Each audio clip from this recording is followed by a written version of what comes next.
ভূগোল একাদশ শ্রেণীর ভূগোলের ছাত্রদের আমার দ্বিতীয় ক্লাসে স্বাগতম। আজ আমি দ্বিতীয় ক্লাস নিচ্ছি। আমি আবার আমার পরিচয় দিয়ে দিচ্ছি। সেটি হচ্ছে আমি মুনমুন সাহা, লেকচারার ভূগোল, lecturer geography, Dhaka college, Dhaka. বাবা, তোমরা আশা করি সবাই ভালো আছো। ভালো থাকাটাই আমি সবসময় চাই। আজও আমি আমার ছেলেদের মুখ দেখতে পাচ্ছি না, সেটাতে আমার খুব কষ্ট লাগতেছে যে ছেলেরা আমার কোথায় গেল। আমার প্রথম যে ক্লাস ছিল সেটি আমি প্রাকৃতিক ভূগোল সম্পর্কে পরিচয়, তোমাদের প্রথম অধ্যায়টি হচ্ছে প্রাকৃতিক ভূগোল সম্পর্কে পরিচয়। তো এই যে ধারাবাহিকতার আজকের ধারাবাহিকতার আমি আবার একটু রিক্যাপ করি। ভূগোল কি? ভূগোল বলেছিলাম মানুষ আর পরিবেশের মধ্যে যে আন্তঃসম্পর্ক বা মিথস্ক্রিয়া, সেটি হচ্ছে ভূগোল। যদিও অনেক আগে থেকে জানিয়েছিল ভূ অর্থ পৃথিবী, গোল অর্থ গোলাকার, অর্থাৎ ভূগোল অর্থ পৃথিবী গোলাকার। এটি কিন্তু গোলাকার পৃথিবীতে মানুষ আর পরিবেশের যে আন্তঃসম্পর্ক বা মানুষ আর পরিবেশের যে সম্পর্ক বা গোলাকার পৃথিবী সম্পর্কে যে বর্ণনা, সেটি হচ্ছে প্রাকৃতিক, সেটি হচ্ছে ভূগোল। আর এই ভূগোলের দুটি শাখা, সেটি হচ্ছে প্রাকৃতিক আর মানবিক ভূগোল। প্রাকৃতিক ভূগোল হচ্ছে প্রাকৃতিক বিষয়সমূহ যে বিষয়ে অধ্যয়ন করা হয় বা প্রাকৃতিক বিষয়সমূহ যেখানে আলোচনা করা হয়। তো সেদিনও আমি গত ক্লাসে আমি ওই সংজ্ঞার সাথে আমি আরেকটি বিষয়, দুটি বিষয় পড়িয়েছিলাম। একটি হচ্ছে প্রকৃতি, অর্থাৎ সে কেমন, তার সাথে কি কি বিষয়, সে কি ভালো বা মন্দ, তার পরিসর বা আলোচনার ক্ষেত্রগুলো কোনগুলো, সেগুলো আমি পড়িয়েছি। অর্থাৎ পরিসরের সাথে নেচার অ্যান্ড স্কোপ দুটি পড়িয়েছি, যে তার নেচারটা কি রকম এবং তার পরিসরটা কোন পর্যন্ত গিয়ে পৌঁছেছে। আমি কিন্তু পরিসরের ক্ষেত্রে আলোচনা করেছিলাম যে পরিসরে সে একদম শেষ পর্যন্ত, অর্থাৎ প্রাকৃতিক যে বিষয়গুলো পৃথিবীতে আছে সেই বিষয়গুলো একদম মহাকাশ থেকে শুরু করে একদম ভূপৃষ্ঠ। মহাকাশে রয়েছে জ্যোতির্মণ্ডলী, দেন হচ্ছে আমাদের বায়ুর স্তর অর্থাৎ জলবায়ু, তারপর হচ্ছে আমাদের ভূপৃষ্ঠ, ভূপৃষ্ঠে আছে পানি এবং আমরা বসবাস করি। তাহলে যা কিছু আছে মৃত্তিকা, পানি, উদ্ভিদ, বাস্তুবিদ্যা, জ্যোতির্বিদ্যা, মানচিত্রাঙ্কন বিদ্যা, এই সমস্ত বিষয়গুলো হচ্ছে প্রাকৃতিক ভূগোলের ক্ষেত্র বা পরিসর। এরই ধারাবাহিকতায় আজকে আমাদের এই প্রাকৃতিক ভূগোলের অধ্যয়নের আরেকটি বিষয় হচ্ছে প্রাকৃতিক ভূগোলের বিষয়বস্তু। কি জিনিস বাবা? বিষয়বস্তু, অর্থাৎ subject matter of geography, physical geography. যে আমরা এই যে প্রাকৃতিক বিষয়ের ক্ষেত্রগুলো জেনেছি, নেচার সম্পর্কে জেনেছি, তাহলে বিষয়বস্তু কি, সে কি কি বিষয় নিয়ে আমাদেরকে আলোচনা করে শুরু হয়। ভূগোল শাস্ত্রের শুরু থেকে ভূগোলে আলোচ্য বিষয় নিয়ে ভূগোল বিজ্ঞান বহু গবেষণা করেছে। তারা নানাভাবে ভূগোলকে জানার বিষয় করেছে, সংজ্ঞায়িত করেছে। আমি কিন্তু গত ক্লাসে তোমাদের বলেছিলাম ভূগোল হচ্ছে মাদার অফ অল সায়েন্স। যদি ভূগোল নিয়ে পড়াশোনা করো, কোনো সময় অনার্স করো, তাহলে দেখবে যে সমস্ত বিষয়ের সাথে তার সাথে রিলেটেড আছে। একদম গণিতের সাথেও আছে, কারণ গাণিতিক ভূগোলও কিন্তু আছে। আবার আমাদের জ্যোতির্বিদ্যার সাথেও আছে, ঠিক আছে। আবার আমাদের ভূত্বকের সাথেও আছে, ভূ অভ্যন্তরের সাথেও আছে, ভূপৃষ্ঠের সাথেও আছে, যেটা নাকি জিওমরফোলজি আমরা বলি। আবার কেমিস্ট্রির সাথেও এর সম্পর্ক আছে, পদার্থের সাথেও এর সম্পর্ক আছে। তাহলে সমস্ত মা হচ্ছে কে? ভূগোল। এজন্য বলে মাদার অফ অল সায়েন্স। তাহলে ভূগোল শাস্ত্র অধ্যয়নের মাধ্যমে এই যে পরিবর্তন আসছে, আমি কিন্তু বলেছি পৃথিবীর পরিবর্তনশীল। এই পরিবর্তনশীল পৃথিবীর বর্ণনা ধীরে ধীরে বর্ণনা হচ্ছে, ধীরে ধীরে পরিবর্তন হচ্ছে, আরো বেশি বর্ণনা পরিবর্তিত হবে, আরো বেশি উন্নত হবে, ঠিক আছে। এই যে বিষয়গুলো, সেই বিষয়গুলো থেকেই আসছে যে প্রাকৃতিক ভূগোল আসলে কি কি বিষয় নিয়ে অধ্যয়ন করে। ভূগোল না, কিন্তু আমি এখন বলছি প্রাকৃতিক ভূগোল কি কি বিষয় নিয়ে অধ্যয়ন করে। তাহলে আমরা জানি প্রাকৃতিক ভূগোলের বিষয়বস্তুগুলো কি কি। প্রাকৃতিক ভূগোলের বিষয়বস্তুর মধ্যে প্রথমেই যেটি, সেটি হচ্ছে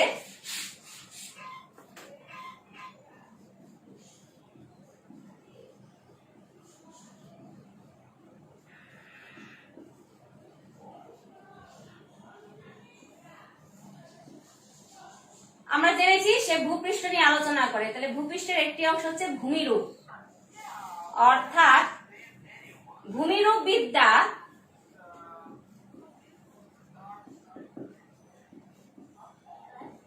তার একটি অধ্যয়নের বিষয়। এই ভূমিরূপ বিদ্যায় কি কি বিষয় আলোচনা করা হয়, ঠিক আছে বাবা, সেটা একটু জানি, একটু বুঝি। ভূমিরূপ বিদ্যা অর্থাৎ ভূমির রূপ বিদ্যা। আমরা জানি পৃথিবী পৃষ্ঠে সর্বত্র সমান নয়, আবার সর্বত্রই উঁচু নয়, আবার সর্বত্রই মাঝামাঝি পর্যায়ে নয়। অর্থাৎ পৃথিবী পৃষ্ঠের কোথাও উঁচু, কোথাও নিচু, আবার কোথাও একদম নিচু। অর্থাৎ কোথাও পর্বত আছে, কোথাও মালভূমি আছে, কোথাও সমতল ভূমি আছে। এই যে মালভূমি, সমতল ভূমি, এই যে বিষয়গুলো, সেগুলো আলোচনা করা ভূমিরূপ বিদ্যার একটি অন্তর্গত। তাহলে এটি প্রাকৃতিক ভূগোলের একটা বিষয়, ঠিক আছে। আর এর সাথে এই যে ভূমিরূপ বিদ্যা আমি বললাম, পাহাড়, পর্বত, মালভূমি, সমভূমি, এগুলো কিন্তু উত্থান বা পতনের কারণও আছে। কোন সময় দেখা যায় সেখানে সেটি উত্থিত হচ্ছে, আবার কোন সময় সেটি ধ্বংস হয়ে যাচ্ছে। এই ধ্বংস উত্থানের কারণগুলোর মধ্যে ভূমিকম্প, আগ্নেয়গিরি, অগ্ন্যুৎপাত, সুনামি, শিলা বা খনিজ, এগুলোর সাথে রিলেটেড। তাই ভূমিরূপ বিদ্যায় আবার এই বিষয়গুলো আমাদের অধ্যয়ন করতে হয়। এরপরে হচ্ছে যেটি, সেটি হচ্ছে বাড়ি তত্ত্ব। আমি কিন্তু আমরা ক্ষেত্র সময়ে পড়েছিলাম পানি, পানিটাই এখানে বলেছে বাড়ি তত্ত্ব। বাড়ি মানে কি? পানি। বাড়ি তত্ত্ব কি? পৃথিবী পৃষ্ঠের তোমরা জানো যে 3 ভাগ জল আর 1 ভাগ হচ্ছে স্থল। এই 3 ভাগের মধ্যে আমরা বলি যে 70 ভাগই হচ্ছে পানি, বা অনেকে বলে 71 ভাগই পানি, অনেকে বলে যে 75 ভাগই পানি। তাহলে এই যে 70, 71 বা 75, আমরা বলি 3 ভাগ জল, 1 ভাগ স্থল। এই সমস্ত এই যে পানি নিয়ে আলোচনা করা, বাড়ি তত্ত্ব নিয়ে আলোচনা করা প্রাকৃতিক ভূগোলের একটি অন্যতম বিষয় বস্তু। এই বাড়ি তত্ত্বের মধ্যে কি আছে? এই বাড়ি তত্ত্বের মধ্যে পৃথিবীর পানির উৎস ও বন্টন আছে। অর্থাৎ কোথা থেকে পানি আসছে, কোথায় এই পানিগুলো বন্টিত, মানে কোথায় কত কিলোমিটার পানি বন্টিত হচ্ছে, সাগর মহাসাগরে কি পরিমাণ পানি হচ্ছে, আবার পানি যে চক্রাকারে ঘুরছে সেই চক্র, পানি চক্র, এই সমস্ত কিছুই আলোচনা করা হয় কি এই পানি তত্ত্বে বা বাড়ি তত্ত্বে। এরপরে হচ্ছে যেটি, সেটি হচ্ছে হিমবাহ তত্ত্ব। হিমবাহ কি? আমরা কিন্তু বলেছিলাম পানি কিন্তু বরফ রূপেও থাকে, তাহলে সেটিরই একটা অংশ হচ্ছে হিমবাহ। হিমবাহ সাধারণত পর্বত গাত্রের উপরে থাকে। পর্বত গাত্র কি? অর্থাৎ কোন পর্বতের উপরের অংশ। আমরা জানি পৃথিবী পৃষ্ঠ থেকে যতই উপরে উঠা যায় তাপমাত্রা ততই কমতে থাকে, এবং সেটি এক সময় ধীরে ধীরে এত কমে যায় যে সেটি বরফে পরিণত হয়। তাই আমাদের বৃহৎ পর্বতমালা গুলোর উপরে পানি বরফ আকারে সঞ্চিত হয়ে আছে। আবার আমাদের 2 মেরুতেও কিন্তু পানি বরফ আকারে সঞ্চিত হয়ে আছে। এই যে হিমবাহ বা বরফখণ্ড বা এই বিষয়গুলো মূলত এই হিমবাহ তত্ত্ব বা প্রাকৃতিক ভূগোলের একটি বিষয়। এর জন্য হিমবাহ তত্ত্ব একটি আমাদের প্রাকৃতিক ভূগোলে আরেকটি বিষয়। এই হিমবাহ দ্বারা আবার নানা ধরনের ভূমিরূপের সৃষ্টি হয়, যেমন ঝুলন্ত উপত্যকা, কৈরি, ফ্রিয়ড, শৈলময় পর্বত, হিমশিরি, এই বিষয়গুলো অধ্যয়নের বিষয়। যেহেতু ভূমিরূপ বিদ্যা, কিন্তু ভূমি হচ্ছে আমরা যেটা একদম দেখে থাকি সেটা, আর হিমবাহ হচ্ছে বরফ। বুঝেছো বাবারা? বরফ দ্বারা সৃষ্ট ভূমিরূপ আমাদের এই প্রাকৃতিক ভূগোলের অধ্যয়নের বিষয়। এরপরে যেটি, সেটি হচ্ছে জলবায়ু বিদ্যা। জলবায়ু বিদ্যা কি? অর্থাৎ আমাদের যে বায়ুমণ্ডল আছে, সে বায়ুমণ্ডল বা অনেক দিনের কোন স্থানে দৈনন্দিন যে তাপমাত্রা, সে দৈনন্দিন তাপমাত্রার সাথে তাপমাত্রার যে অনেক বড় একটি পরিসরে যখনই ফলাফল বের হয়ে আসে, সেটি হচ্ছে জলবায়ু। যেটিকে আমরা বলি যে 30 থেকে কোন অঞ্চলে দীর্ঘকালের, 30 থেকে সাধারণত 30 থেকে 40 বা 25 থেকে 40 বছরের আবহাওয়ার যে গড় ফলাফল, সেটি হচ্ছে জলবায়ু। তাহলে ওই অঞ্চলটা, এই জলবায়ু পর্যালোচনা করলে আমরা সাধারণত কোন অঞ্চলের তাপমাত্রা কি পরিবর্তন হয়েছে কিনা, বা তার কোনো ওই অঞ্চলের জলবায়ুর মধ্যে বা ওই অঞ্চলের পরিবেশ কি রকম ছিল, এখন কি পরিবর্তন হয়েছে কিনা, সেই বিষয়ে জানা যায়। তাই জলবায়ু বিদ্যাও এই আমাদের প্রাকৃতিক ভূগোলের একটি অধ্যয়নের অন্যতম বিষয় আমাদের গণ্য করা হয়েছে। ঠিক আছে বাবা? এই যে জলবায়ু উপাদান, নিয়ামক, তারপরে হচ্ছে বিভিন্ন ধরনের বায়ুর তাপ, বায়ুর চাপ, বায়ুর আর্দ্রতা, বায়ু প্রবাহ, এই বিষয়গুলো আমরা পৃথিবীর বিভিন্ন জলবায়ু অঞ্চল, এই বিষয়গুলো আমরা আবার জলবায়ু বিদ্যা দ্বারা অধ্যয়ন করে জানতে পারি। তাহলে অবশ্যই এটি প্রাকৃতিক বিষয়, সেই প্রাকৃতিক বিষয়টাও আবার আমরা কি বলতে পারি? প্রাকৃতিক ভূগোলে। এরপর যেটি, সেটি হচ্ছে জীব ভূগোল। জীব ভূগোল কি?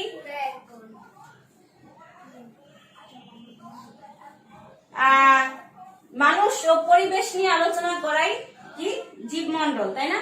তা আমরা কিন্তু প্রথমেই সংজ্ঞায় বলেছি মানুষ আর পরিবেশের যে আন্তঃসম্পর্ক সেটাই হচ্ছে বাস্তুতন্ত্র বা জীব ভূগোল। আমরা কি বলবো, বায়োলজিতে আমরা কি পড়েছি, উদ্ভিদ আর প্রাণী। তাহলে উদ্ভিদ আর প্রাণী কিন্তু আমাদের এই প্রাকৃতিক বিষয়াবলীর একটি অন্যতম বিষয়, তাই এটা প্রাকৃতিক ভূগোলের একটি অন্যতম অধ্যয়নের বিষয়। ঠিক আছে বাবা, প্রাকৃতিক ভূগোলের এই বিষয়বস্তুর মধ্যে আমরা পৃথিবীর বিভিন্ন দেশের বায়োম সম্পর্কে আলোচনা করব, ইকোসিস্টেম আলোচনা করব, বাস্তু সংস্থান নিয়ে আলোচনা করব, বিভিন্ন চক্রগুলো যেমন নাইট্রোজেন চক্র, অক্সিজেন চক্র, কার্বন চক্র, এই চক্রগুলো নিয়ে আলোচনা করাও জীব ভূগোলের। আচ্ছা, এছাড়াও এখানে আমরা আরেকটি বিষয় আলোচনা করব যেটি কিনা আমাদের এখন সবচেয়ে বেশি আলোচনার বিষয়, দূষণ, পরিবেশ দূষণ। এই পরিবেশ দূষণ নিয়েও আমরা জীব ভূগোলে আলোচনা করে থাকি। এরপর যেটি সেটি হচ্ছে সমুদ্র বিজ্ঞান। সমুদ্র বিজ্ঞান মূলত হচ্ছে আমাদের যে 5টি বৃহৎ মহাসাগর। তোমরা বলতে পারো বাড়ি তত্ত্ব তো সমুদ্র বিজ্ঞান পড়লাম, কারণ 71 ভাগ পানি ওইখানে আছে। বাড়ি তত্ত্বে আমরা সমুদ্র বিজ্ঞান পড়েছি, কিন্তু সেখান থেকেও সমুদ্র বিজ্ঞানে আমরা আরো জানবো, সেটি হচ্ছে সমুদ্র স্রোত, বিভিন্ন সমুদ্র তলদেশের সম্পর্কে জ্ঞান, তারপরে হচ্ছে সামুদ্রিক সম্পদ। এই বিষয়গুলো মূলত আমরা সমুদ্র বিজ্ঞানে পড়ে থাকি। ঠিক আছে, বাড়ি তত্ত্বে আমরা সমস্ত পানি নিয়ে আলোচনা করি, কিন্তু সমুদ্র বিজ্ঞানে হচ্ছে শুধুমাত্র মহাসাগরগুলো নিয়ে আলোচনা করি। আর এর সাথে আরেকটি বিষয় সম্পর্কিত, সেটি হচ্ছে জোয়ার ভাটা। সমুদ্র বিজ্ঞানে আমরা জোয়ার ভাটা নিয়েও আলোচনা করে থাকি। যেহেতু এটি একটি প্রাকৃতিক বিষয়, তাই এটিও প্রাকৃতিক ভূগোলের একটি অন্যতম বিষয় বস্তু। ঠিক আছে বাবা, এরপরে হচ্ছে যেটি সেটি হচ্ছে কি উপকূলীয় ভূগোল।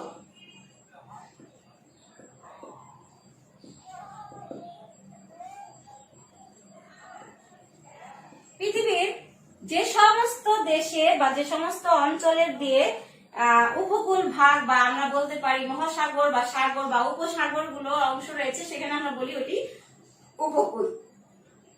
সমুদ্র বা ভূমির মধ্যে যে স্থিতিশীল আন্তঃসম্পর্ক বিষয়ক বিন্যাস, সেটি হলো উপকূল। সেই উপকূলীয় তরঙ্গ দ্বারা, উপকূলীয় তরঙ্গ বা পলি তরঙ্গ, উপকূলীয় আবহাওয়া, এই বিষয়গুলো মূলত আমরা কোথায় আলোচনা করব বা এই বিষয়বস্তুগুলো কোথায় আলোচিত হবে, সেটি হচ্ছে প্রাকৃতিক ভূগোলে। তাহলে এটি হচ্ছে উপকূলীয় ভূগোল, হচ্ছে আমাদের প্রাকৃতিক ভূগোলের একটি অন্যতম আলোচনার বিষয়বস্তু। এবং সর্বশেষ যেটি সেটি হচ্ছে আমাদের পরিবেশ। এই সবকিছু নিয়েই আমাদের পরিবেশ, তাই পরিবেশ ভূগোলও আমাদের এই প্রাকৃতিক ভূগোলের একটি আরেকটি অন্যতম আলোচনার বিষয়। এখানে প্রকৃতির সার্বিক অবস্থা, পরিবেশ দূষণ কিন্তু আমরা জীব ভূগোলও পড়েছি পরিবেশ দূষণ, কিন্তু এখানে আমরা আবার পড়বো পরিবেশ ভূগোলে যে দূষণগুলো কিভাবে হচ্ছে, দূষণের মাত্রা কতটুকু, বা দূষণগুলো কিভাবে তার আমরা কিভাবে সেটাকে নিস্তার করতে পারবো বা ওইখান থেকে পরিত্রাণের উপায়, সেই বিষয়গুলো আমরা পরিবেশ ভূগোলে পড়ে থাকি। ঠিক আছে, আমরা যখনই আমরা এক একটা অধ্যায়ে যাব তখনই কিন্তু আমরা এটার সাথে মিল করাবো যে কোথা থেকে কোথায় আসছে, কোন বিষয়বস্তু নিয়ে আমরা এখন আলোচনা করছি। যেমন তোমাদের দ্বিতীয় অধ্যায়ে আছে পৃথিবীর ভূমিরূপ অবস্থা। দ্বিতীয় অধ্যায়টা হচ্ছে পৃথিবীর গঠন। তাহলে পৃথিবীর গঠনটা কোথায় আলোচনা করেছে সেটা কিন্তু তখন রিলেটেড করবো আমরা। সেটি হচ্ছে আমাদের ভূমিরূপ বিদ্যায় আমাদের পৃথিবীর গঠন নিয়ে আলোচনা করতে হবে। পৃথিবীর গঠন যদি আলোচনা করি তাহলে ভূমিরূপ বিদ্যা সেখানে অংশ। এখানে এই বিষয়গুলো মূলত সমস্ত বিষয়গুলোই দেখবে তোমাদের যে পড়ার অধ্যায়গুলো, সেই অধ্যায়গুলোর সাথে একটার সাথে আরেকটা রিলেটেড। তাই বলা যায় যে প্রকৃতির বিভিন্ন উপাদান নিয়ে মূলত প্রাকৃতিক ভূগোলের বিষয়বস্তু গড়ে উঠেছে। তবে প্রকৃতি আর পরিবেশের আন্তঃসম্পর্ক, দেখো এখানে সবকিছু প্রকৃতি আর পরিবেশ আর মানুষের সাথে যে আন্তঃসম্পর্ক, সেটা একটা রিলেটেড এখানে দেখানো হয়েছে। তাহলে বিষয়বস্তু পড়ে তোমরা অবশ্যই জানতে পারলে যে প্রাকৃতিক ভূগোলের মূল বিষয়বস্তুটা কি। এরই ধারাবাহিকতায় আমরা আজকে পড়বো যে এই যে প্রাকৃতিক ভূগোলের বিষয়বস্তু, তাহলে প্রাকৃতিক ভূগোলের উপাদানগুলো কি। বিষয়বস্তুর দিকে খেয়াল করলে কিন্তু আমরা প্রাকৃতিক ভূগোলের উপাদান সম্পর্কেও জানতে পারবো। খেয়াল করে দেখো, ভূমিরূপ বিদ্যা আছে, বাড়ি তত্ত্ব আছে, হিমবাহ তত্ত্ব আছে, জলবায়ু তত্ত্ব আছে, জীব ভূগোল আছে, সমুদ্র বিজ্ঞান আছে, উপকূলীয় ভূগোল আছে, পরিবেশ আছে। তাহলে 1 2 3 4 5 6 7 8 এই 8টি বিষয়ের মধ্যে কিন্তু আমাদের উপাদানগুলো লুকিয়ে আছে। তাহলে পরিবেশ বা প্রাকৃতিক ভূগোলের উপাদানগুলো কি? প্রাকৃতিক ভূগোলের বিষয়বস্তু পর্যালোচনায় দেখা যায় যে যেহেতু প্রথমেই কে ছিল ভূমিরূপবিদ্যা, তাহলে এই হচ্ছে আমাদের পৃথিবী। যদি ধরি এটাকে,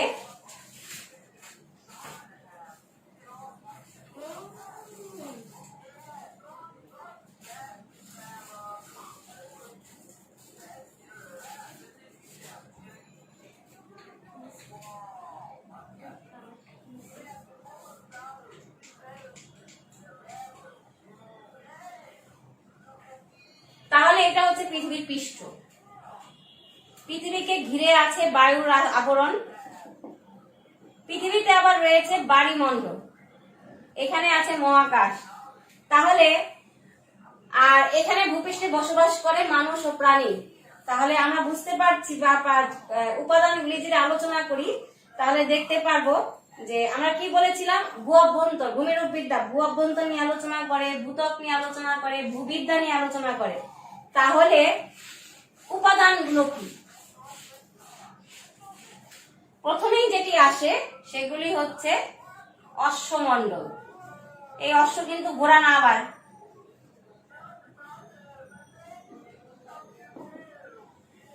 অর্থাৎ পৃথিবীর ভূপৃষ্ঠের উপরিভাগ। উপরিভাগে আমরা কি পড়ছি?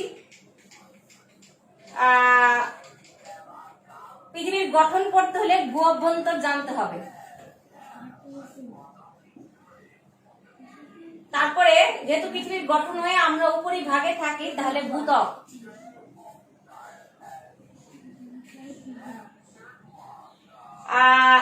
এই যে একটু আগে পড়লাম ভূমিরূপ, রূপ পড়লে কি হবে? সেখানে ভূপ্রক্রিয়া।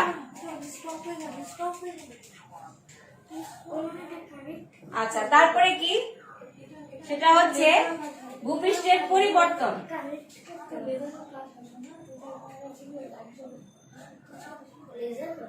ভূপৃষ্ঠের পরিবর্তন, এই পরিবর্তনের মধ্যে আবার আছে ধীর ও আকস্মিক, অর্থাৎ ধীরে ধীরে হচ্ছে, হঠাৎ হচ্ছে। ঠিক আছে। তারপরে আবার বিভিন্ন ধরনের প্রাকৃতিক অবয়ব দ্বারা পরিবর্তন, নদী দ্বারা, তারপর হচ্ছে ক্ষয়জাত, তারপর হচ্ছে যে বললাম হিমবাহ দ্বারা। তাহলে অশ্বমণ্ডল আমাদের একটি অধ্যয়নের প্রাকৃতিক ভূগোলের একটি উপাদান এবং এর সাথে সম্পর্কিত যে বিষয়গুলো সেগুলো হচ্ছে এটির সাথে এটির উপাদান, অশ্বমণ্ডলের উপাদান। 2 হচ্ছে বায়ুমণ্ডল। আমি বলেছিলাম পৃথিবীকে বেষ্টন করে আছে বায়ু রাশি, তাহলে অবশ্যই বায়ুমণ্ডল আমার অধ্যয়নের বিষয়। তাহলে আমরা বায়ুমণ্ডলের সাথে রিলেটেড কি কি বলবো? জলবায়ুবিদ্যা, আবহাওয়াবিদ্যা কিন্তু আমাদের ক্ষেত্র বা পরিসর, তাই না? তাহলে বায়ুমণ্ডলের সাথে রিলেটেড কি কি হতে পারে? প্রথমেই যেটি, সেটি হচ্ছে বায়ুর কি উপাদান। তারপরে কি বাবা বলতে পারো? সেটি হচ্ছে স্তর, বায়ুর স্তর। তারপরে হচ্ছে বায়ুর আবহাওয়া, জলবায়ু।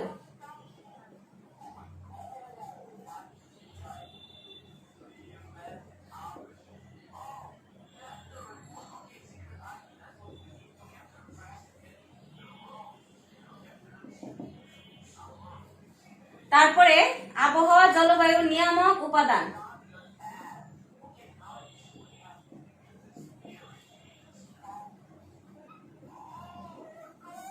আবহাওয়া, জলবায়ুর উপাদান ও নিয়ামক। তারপরে কে? বিভিন্ন ধরনের, আমি কিন্তু বলেছি এক এক অঞ্চলের আবহাওয়া বা জলবায়ু ভিন্ন ধরনের। আবহাওয়া বা জলবায়ুর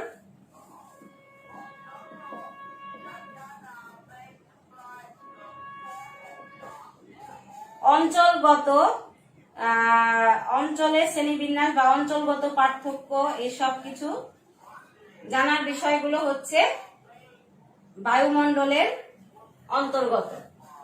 তারপরে কে বলেছিলাম আমরা, দেখো, যে বাড়ি তত্ত্ব, সমুদ্র বিজ্ঞান, তাহলে সেটা কি? বাড়িমণ্ডল বলি সরাসরি। তাহলে বাড়িমণ্ডলের আবার কি কি বিষয় আমরা জানবো? বাড়িমণ্ডলের বিষয়গুলো হচ্ছে, আমরা আগেই বলছি যেহেতু সমুদ্রবিদ্যা একটি অধ্যয়নের বিষয়, তাহলে মহাসাগর, মহাসাগর, সাগর, সেগুলোর আয়তন, গভীরতা, জোয়ার ভাটা, মহাসাগর গুলোর স্রোত, মহাসাগরের তলদেশ,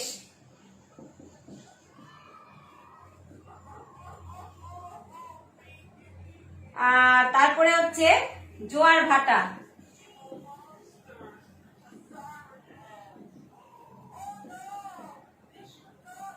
আবার এর সাথে আরেকটি বিষয় হচ্ছে পৃথিবীর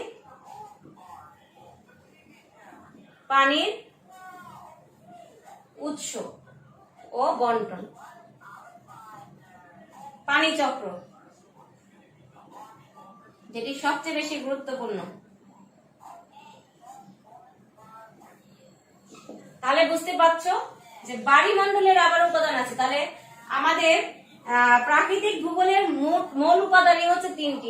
একটি হচ্ছে অশ্বমণ্ডল, আরেকটি হচ্ছে আমরা কি বলতে পারি বায়ুমণ্ডল, আরেকটি হচ্ছে বাড়িমণ্ডল।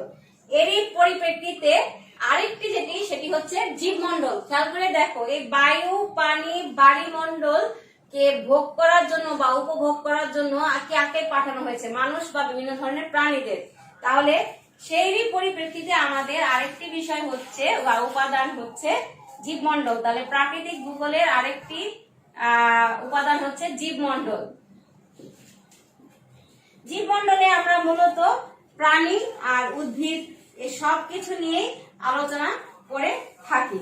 প্রাণী বা উদ্ভিদের কর্মকাণ্ড, প্রাণী বা উদ্ভিদের সাথে পরিবেশের সম্পর্ক, কোথায় কিরকম প্রাণী উদ্ভিদ গড়ে উঠছে বা প্রাণী জন্মগ্রহণ করছে বা প্রাণীর যে পরিবর্তন হয়েছে, সেই সবকিছু বিভিন্ন ধরনের বায়ন, এগুলো আমরা জীবমণ্ডলে জানবো। তাহলে প্রাকৃতিক ভূগোল আর এর উপাদান হচ্ছে মূলত কি তিনটি, কিন্তু আরেকটি অন্যতম উপাদান হচ্ছে বা আরেকটি উপাদান হচ্ছে তিনটির সাথে রিলেটেড, সেটি হচ্ছে জীবমণ্ডল।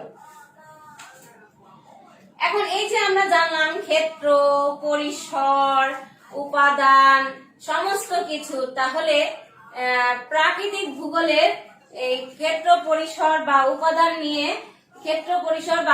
নিয়ে যে আলোচনা, সেটি প্রাকৃতিক ভূগোলে কি দরকার? প্রাকৃতিক ভূগোলে কি দরকার? প্রাকৃতিক ভূগোলের এই দরকারগুলো আমরা জানবো। প্রথমেই যেটি আমরা জানি যে আমরা বললাম ভূমিরূপ বিদ্যা। তাহলে প্রাকৃতিক ভূগোল অধ্যয়নের দ্বারা আমরা পৃথিবীর জন্ম সম্পর্কে জানতে পারবো। কারণ ভূমিরূপ বিদ্যার একটি অন্যতম বিষয় হচ্ছে কি পৃথিবীর উত্থান, সৌরজগৎ বা পৃথিবীর যে উৎপত্তি, সেটি সম্পর্কে, তাই না বাবা? সেটি সম্পর্কে জানতে পারছি। তাহলে সেটি সম্পর্কে জানার একটি অন্যতম উপায় হচ্ছে কি এই প্রাকৃতিক ভূগোল। তাহলে প্রাকৃতিক ভূগোল পড়লে আমরা কি জানতে পারবো? পৃথিবীর জন্ম বা উৎপত্তি।